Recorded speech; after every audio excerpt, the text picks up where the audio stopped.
This is the story of William the Conqueror. No, not the 11th century figure, but William, the VP of Operations at Acme Widget Company. He is under siege with problems that are eating into operational efficiency, causing delays and slowing down his throughput. There's trouble on the line. Machinery breakdowns are causing delays. William's supervisors aren't communicating issues during shift changes, and William is struggling to hire and retain skilled employees to get the job done. The result of this operational onslaught? Acme Widget Company is not meeting its demand at a critical time. William is getting frustrated with the delays, breakdowns, and inefficiencies. So is his boss.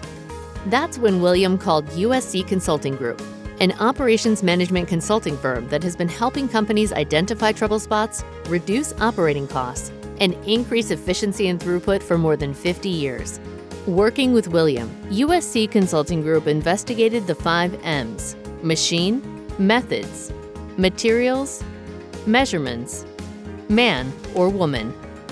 Focusing on the 5 M's, and with USC's help, William and his team got things running smoothly, with improved efficiency and increased throughput.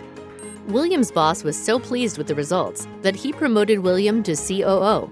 William had, indeed, conquered his operational issues. Are you experiencing issues like William's? Give USC Consulting Group a call, and they will put their expertise to work for you.